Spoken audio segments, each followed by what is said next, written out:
Mañanas en Libertad, con Luis del Pino. 8:03, 7:03 en las Islas Canarias. Vamos con las noticias de las 8 con la ayuda de doña Carmen Carbonell. Actualizamos la información a esta hora de la mañana hablándoles del apagón que paralizó España el pasado 28 de abril. Como saben, continúan las investigaciones sobre lo sucedido y las últimas informaciones apuntan a que Red Eléctrica operó este día con la mitad de las centrales de respaldo respecto a la víspera. Según publica el diario El Mundo, mientras el presidente Pedro Sánchez destacaba el papel clave de los ciclos combinados y las interconexiones para recuperar el suministro, los datos del sector revelan que Red Eléctrica gestionó la jornada con solo 6 centrales de ciclo combinado activas, frente a las 20 que estaban disponibles el día anterior, un domingo con mucha menor demanda. La drástica reducción de respaldo coincidió con una mayor entrada de energía solar, que es más barata pero menos estable, lo que los expertos dicen que aumentó el riesgo para que cayera toda la estructura. Aunque Red Eléctrica niega que esta desprotección causara el apagón, acusa a las eléctricas de no cumplir los márgenes técnicos, pero las compañías se defienden y están preparando una respuesta formal. Las dudas sobre la gestión del sistema eléctrico español ya han generado cierto impacto en los mercados financieros. Moody's ha rebajado la perspectiva de Red Eléctrica y advierte que las reclamaciones podrían superar con creces sus seguros. Ojo a eso. Dice la agencia de calificación Moody's que las indemnizaciones a las que puede que tenga que hacer frente Red Eléctrica pueden sobrepasar con mucho los seguros que tenía contratados Red Eléctrica. Vamos, que puede tener que soltar hasta el último euro que tiene y lo que falte lo tendrá que meter el Estado español, no les quepa a ustedes ninguna duda. Cada vez está más claro qué fue lo que pasó aquel día, lo decía The Telegraph este fin de semana y la información que hoy trae El Mundo es demoledora. Decía The Telegraph que lo que sucedió ese día fue que a un experimento para ver hasta dónde se podía llegar solo con renovables le salió mal a Sánchez. Los experimentos dicen que hay que hacerlos con gaseosa. A Sánchez, como lo único que le importa es su propio culo, no le importó hacer los experimentos con la cabeza de los españoles. Resultado, 12 muertos y más de 1.000 millones de euros en pérdidas. Lo que hoy, el gobierno ha reaccionado diciendo que todo eso son tesis conspiranoias, vamos, que, en fin, toda la prensa del mundo mundial, de dentro de España y de fuera de España, son máquinas de fango, ultraderecha, fachosfera, bulos, fake news, todos, menos los medios de comunicación que apoyan a Sánchez aquí en España. Ahora también son máquinas de intoxicación los periódicos extranjeros que, citando fuentes de Bruselas, pues lo ponían negro sobre blanco este fin de semana. El gran apagón fue el resultado de un experimento fallido puesto en marcha por Sánchez. Como ya les dijimos aquí, quería sacar pechito. Yo soy el más verde del mundo mundial, más verde que Greta Thunberg. Bueno, pues 12 muertos. Y lo que hoy trae El Mundo, pues pone los pelos de punta. Resulta que el día anterior, domingo, había 20 centrales de gas que estaban funcionando pues para complementar las renovables. Resulta el lunes, con mucha mayor demanda, reducen las 20 a 6 y teniendo además pues casi todas las centrales nucleares desconectadas. Y claro, el experimento salió mal. Pregunto, ¿el Tribunal Supremo va a actuar con rapidez en este tema e investigar la responsabilidad del gobierno? ¿Va a actuar con la misma rapidez que con la DANA? Por cierto, ¿dónde están las querellas presentadas ante el Supremo contra el gobierno por el tema de la DANA? Donde, de nuevo, antes hubo negligencia, negligencia por parte del gobierno y sus políticas ecologistas. Durante lo que hubo fue dejadez y después, pues muy posiblemente retraso deliberado de la ayuda. ¿Va el Supremo a empapelar de una vez a Sánchez en algún momento? No sé. ¿Podrían sus señorías reunirse y empezar a exigir responsabilidades? Ya se fue de rositas en el tema de la pandemia. En el tema de la Dana lo está intentando y las únicas investigaciones son las que se están haciendo en Valencia por parte de una jueza de instrucción, pero lo que hay son unas denuncias ante el Supremo. ¿Se va a hacer algo, sus señorías? Y en el tema del apagón está claro, cada vez más, dónde está la responsabilidad de las 12 muertes. ¿Va a hacer algo el Supremo? ¿Actuará la justicia del Supremo con rapidez en algún momento? Porque si estamos como estamos, no es por los Sánchez y Zapateros. Si estamos como estamos, no es tampoco por la dejadez de los Rajoy y los Feijóo. Si estamos tan bien como estamos, porque aquí habría que haber empezado a encarcelar a mucha gente hace muchísimo tiempo y la justicia no ha funcionado. Ya lo sé, no es culpa de los jueces de a pie. Es culpa de los que tienen que, en fin, adaptarse al sistema para poder ir progresando en la carrera judicial. Y ya está bien, ¿no? Que os debéis a vuestro país, que os debéis a vuestra nación, que os debéis a vuestros ciudadanos. ¿Queréis, por favor, todos, porque ya sé que hay algunos jueces heroicos que lo hacen, pero queréis todos cumplir de una maldita vez con vuestras obligaciones? Digo yo.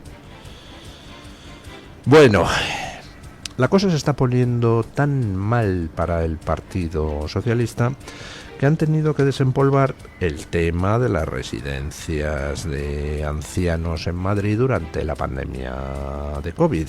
Escuchen. Les hablamos ahora de cómo la izquierda está utilizando de nuevo la propaganda política contra Isabel Díaz Ayuso, la presidenta de la Comunidad de Madrid, y le acusan de hacer una gestión criminal de la sanidad pública. La portavoz socialista en el Ayuntamiento de la capital, Reyes Maroto, vuelve a poner el foco en las muertes en las residencias de ancianos durante la pandemia para volver a acusar de corrupción a la presidenta de la Comunidad de Madrid. Y cómo no, hoy es también hablar de las 7.291 víctimas de las residencias que necesitan justicia, verdad y reparación. Estamos en el penúltimo eslabón. Mañana habrá 3 responsables de estos protocolos de la vergüenza que están imputados que declararán, pero para nosotros no es suficiente. Lo que queremos son responsabilidades políticas, porque este último eslabón sabemos dónde acaba, en el ático de Chamberí. Bueno. Se puede ser canalla, más canalla, y ser del Partido Socialista. Porque con esto lo que demuestran es hasta qué punto son canallas. ¿Por qué? Porque pidan que se investigue la muerte de esos 7.900 no sé cuánto ancianos en las residencias de Madrid. No, a mí me parece estupendo que se investigue la muerte de esos ancianos. Lo que pasa es que hay una preguntita para Reyes Maroto. ¿Por qué dice 7.900 y pico? ¿Y los otros 23.000 que murieron en otras comunidades autónomas, esos no le parece que importen? Hace falta ser canalla para fijarse en unos ancianos sí y en otros no. Pero además, hace falta ser canalla para hacer una farsa, porque todo esto es una farsa, como expliqué ayer o antes de ayer en un hilo largo en Twitter. Esto de la reapertura de las investigaciones por las muertes en las residencias de ancianos durante la pandemia de COVID es una perfecta farsa que no va a llegar a ningún lado, y saben que no va a llegar a ningún lado. Y no va a llegar a ningún lado por una sencilla razón. Vamos a ver, a mí me parece bien que se investiguen las muertes de las residencias de ancianos. Vamos, me parece de perlas. Yo lo vengo reclamando desde el año 2020, desde que estalló la pandemia. Porque me parece que lo que se hizo fue inhumano y atroz. Lo de dejar morir a los ancianos sin tratamiento fue una puñetera canallada. Lo fue. En Madrid y fuera de Madrid, en todas partes. Lo de que hubiera familiares, yo tengo en mi familia un caso, que no supieron durante semanas dónde demonios estaba el cadáver de su padre, que al final resulta que lo habían mandado a una incineradora en Andalucía, porque las de Madrid no daban abasto, y entonces les hicieron llegar al final una urna con cenizas que vete tú a saber si son de su padre, del padre de otro o de un gato callejero que encontraran por allí. Todo eso fue una puñetera canallada. Pero fue una puñetera canallada en Madrid, donde se dejó morir sin llevar a la UCI a los ancianos. En Barcelona, lo publiqué antes de ayer, como en Barcelona tampoco se dejó entrar en la UCI a los que tuvieran más de 80 años, como en Navarra, donde la Consejería de Asuntos Sociales que llevaba Podemos dio orden de que no se metiera en la UCI a los ancianos de más de 79 años. Es decir, lo que este imbécil Reyes Maroto dice, los protocolos de la vergüenza, pues los protocolos de la vergüenza efectivamente son de la vergüenza y se aplicaron en Madrid, se aplicaron en Cataluña, se aplicaron en Navarra, se aplicaron en Aragón, se aplicaron en casi todas partes, donde estaban los hospitales saturados. No va a llegar a ningún lado esta reapertura del caso, que se ha hecho una reapertura a través de una juez vinculada al Partido Socialista por una sencilla razón, porque al final, pues a lo mejor la juez esta dice, y ahora voy a enjuiciar a estos cargos, o ahora voy a imputar a Ayuso. Bueno, en cualquier caso, enjuicie a algunos sin imputar a Ayuso, o impute a Ayuso, al final termina pasando a otra instancia todo el caso, otra instancia donde el caso se archivará. ¿Y saben ustedes por qué se archivará? Porque si declararan responsable a la Comunidad de Madrid del triaje de ancianos, es decir, de haber negado por razones de edad a ciertos pacientes el ir a la UCI, pues entonces tendrían que declarar responsable penalmente a la Generalidad catalana, al gobierno navarro, al gobierno aragonés y a otros gobiernos de España de todos los colores. Es decir, empezarían a ir a la cárcel políticos del PP, del PSOE, de los nacionalistas y de Podemos. Por eso no va a ir a ningún lado el caso. Todo esto es un teatro. Un teatro que el PSOE pone sobre la mesa, pues para tapar su responsabilidad en las muertes del apagón y también en las muertes de la Dana. Al final, esto de las residencias no va a ir a ningún lado. Ojalá fuera a algún lado. Oiga, yo quiero que se juzgue qué pasó con las residencias, sobre todo porque habría que juzgar a los responsables de tantas comunidades autónomas y a los responsables del gobierno central, que es quien tenía el mando único también sobre las residencias. Fue el gobierno central el que dio orden, por ejemplo, el día 21 de marzo de 2020, de que se mantuviera trabajando en las residencias a los enfermeros que estuvieran contagiados de COVID. Eso lo ordenó el gobierno central. Gobierno central que había asumido el mando único y que, por cierto, delegó lo de las residencias en Pablo Iglesias, que salió a sacar pechito de me voy a encargar de las residencias y con la UME y tal. Así que ojalá se investigara de verdad la muerte de ancianos durante el COVID y pagaran todos los responsables autonómicos y los responsables del gobierno central, desde Pedro Sánchez a Pablo Iglesias pasando por Salvador Illa. Todos deberían sentarse en un banquillo y dar explicaciones. ¿Y saben ustedes por qué? Pues porque todos son responsables de la muerte de esos ancianos. Porque podían haber hecho algo muy simple, que es llevar enfermos de COVID de las comunidades saturadas a otras donde no estuvieran saturadas, que las había. En Francia se hizo trasladar enfermos de una región a otra.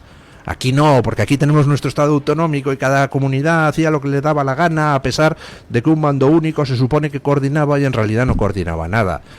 Y nos vimos en una situación donde a los enfermos no se les trasladaba de comunidad autónoma, amigo, pero a los cadáveres sí.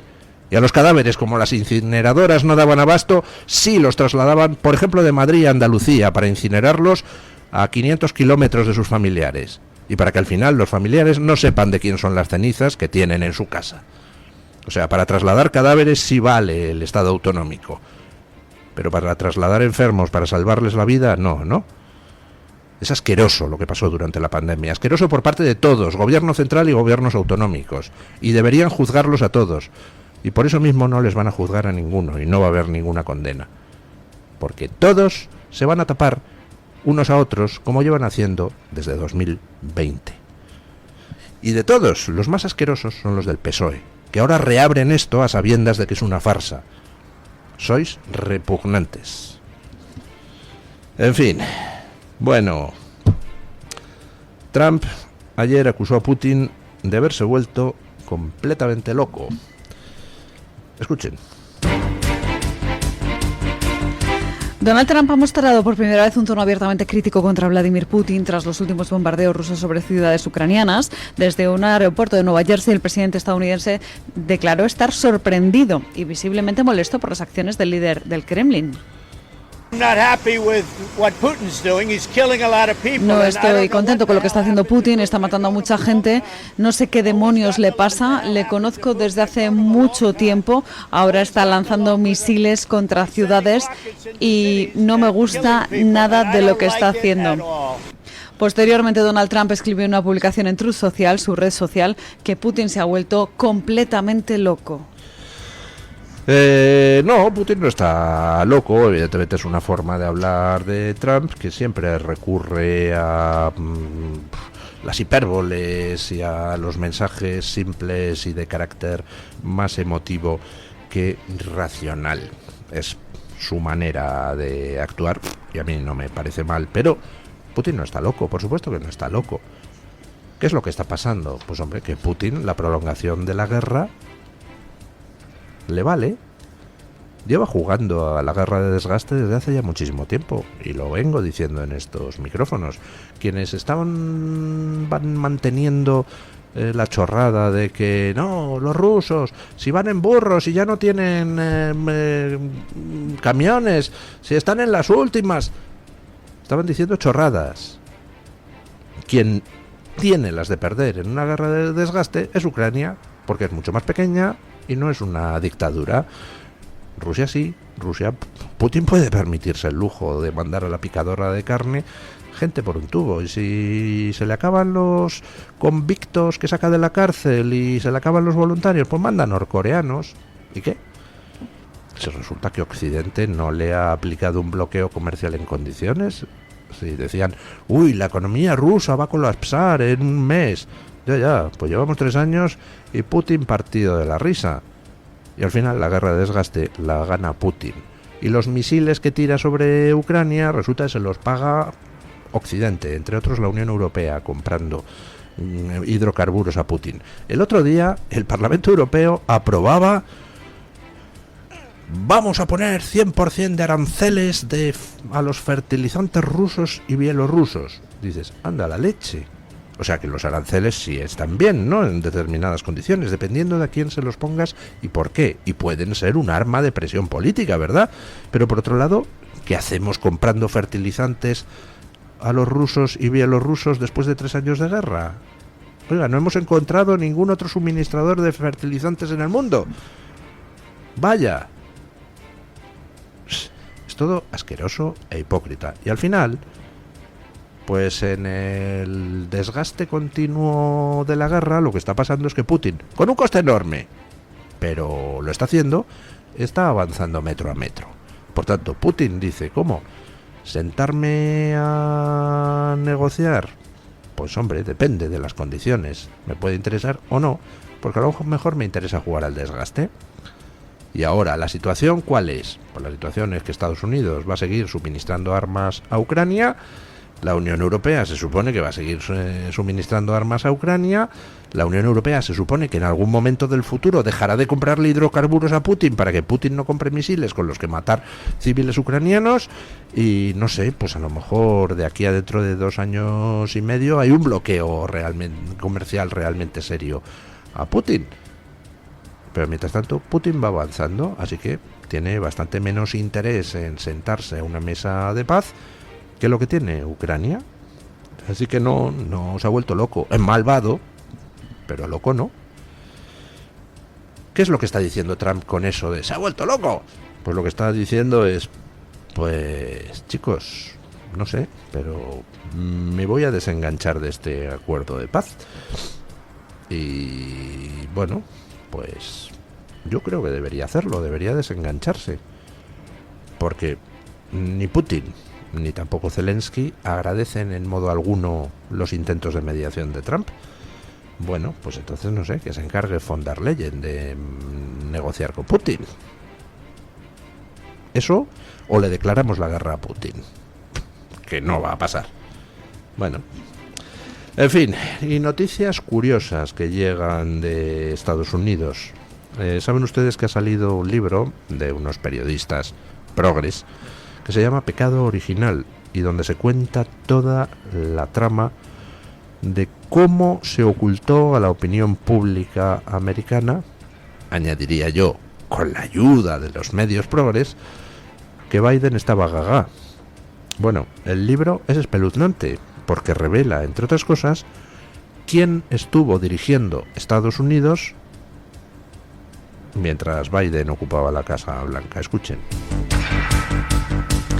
Continuamos conociendo datos sobre la gestión de la Casa Blanca en época de Joe Biden a raíz de la publicación de un libro que revela lo que verdaderamente pasaba en Washington. Según cuenta el libro Pecado Original, quien realmente tomaba las decisiones en la época de Biden era un grupo reducido, pero del que formaban parte desde la mujer del propio Joe Biden hasta el hijo del presidente, Hunter Biden. Incluso también estaba involucrado el ex jefe de gabinete y otros políticos veteranos. Según publica The New York Post, crearon este Politburo conscientes del deterioro progresivo de la salud y de las capacidades cognitivas del mandatario. Era un grupo caracterizado por su hermetismo y su gran poder, ya que su influencia trascendía los cargos formales que ostentaban dentro de la administración Biden. Bueno, tremenda esta noticia, que la trae el New York Post, ¿no? Así es. Pero que es un extracto de lo publicado en el libro Original Sin, Pecado Original, de estos dos periodistas progres que han desvelado toda la trama para ocultar que Biden pues no sabía ni en qué mundo vivía. Terrible lo que cuenta el libro, porque resulta que Estados Unidos estuvo dirigido por un pequeño conciliábulo de 5 personas que básicamente eran la mujer de Biden, el hijo delincuente de Biden y 3 tíos que nadie conoce, asesores ahí de la Casa Blanca y del propio Biden, a los que nadie ha elegido, y entre esos 5 eran los que tomaban las decisiones. Es decir, la primera potencia mundial, la primera potencia nuclear, estuvo dirigida durante muchísimos y muchísimos meses por un grupo no electo de personas, entre los cuales había un delincuente, y mientras tanto ocultando a toda la opinión pública estadounidense e internacional el estado mental de Biden. Es decir, el maletín nuclear estuvo en poder de personas no elegidas por nadie. Oiga, es gravísimo lo que cuenta el libro. Y bueno, teníamos otra noticia, que es que Javier Milei acaba de restaurar la presunción de inocencia ante Hacienda en Argentina. Y oiga, eso es toda una revolución. Ya saben ustedes que aquí todos tenemos presunción de inocencia, salvo si Hacienda te acusa de haber pagado de menos, en cuyo caso tienes presunción de culpabilidad y te corresponde a ti demostrar que no es así. Bueno, pues eso también pasaba en Argentina, y Javier Milei se ha cargado esa presunción de culpabilidad. Me parece importantísima la noticia, a ver si cunde el ejemplo. Bueno, vamos con don Alejandro Baños para que nos cuente que trae hoy Voz Media en portada. Buenos días, don Alejandro. Muy buenos días, hoy en Voz les estamos informando de la reestructuración del Consejo de Seguridad Nacional de los Estados Unidos. El presidente Donald Trump y el secretario de Estado Marco Rubio han decidido darle una nueva forma a la agencia con el objetivo de reducir la burocracia. Con esta decisión, el gobierno de los Estados Unidos ha reducido a casi la mitad el tamaño del Consejo de Seguridad Nacional y ha trasladado muchas de sus funciones clave a los departamentos de Estado y de Defensa. Hablando del Departamento de Defensa, el gobierno de los Estados Unidos ha restringido el acceso de la prensa al Pentágono. Así lo ha anunciado el secretario de Defensa, Pete Hegseth, quien ha afirmado que a partir de ahora los periodistas no podrán entrar en determinadas zonas del Pentágono sin que estén acompañados de un escolta puesto por el gobierno de los Estados Unidos. Cruzamos la frontera porque las autoridades de México han abatido a Jorge Humberto Figueroa Benítez, mejor conocido como el Perris, y uno de los principales aliados de Ovidio Guzmán, uno de los hijos del famoso narcotraficante Joaquín El Chapo Guzmán. Hay que destacar que el Perris era miembro de la banda de los Chapitos, una importante escisión del cártel de Sinaloa. Cambiamos de asunto. Rusia y Ucrania intercambiaron prisioneros de guerra este domingo como parte de un acuerdo bilateral. Esta noticia se produjo horas después de un bombardeo a gran escala llevado a cabo por el ejército ruso contra Ucrania, en el que murieron más de una decena de personas. Y terminamos con un breve apunte deportivo porque el Real Madrid ha confirmado a Xabi Alonso como su próximo entrenador, sucediendo en el cargo a Carlo Ancelotti. Una noticia que además de en nuestro país también se esperaba con especial interés en los Estados Unidos y en el mundo hispano. Ya saben que para ampliar estas informaciones y conocer otras noticias pueden visitar nuestra página web voz.es y nuestras redes sociales. Muchísimas gracias, don Alejandro. Vamos con Deportes en Libertad.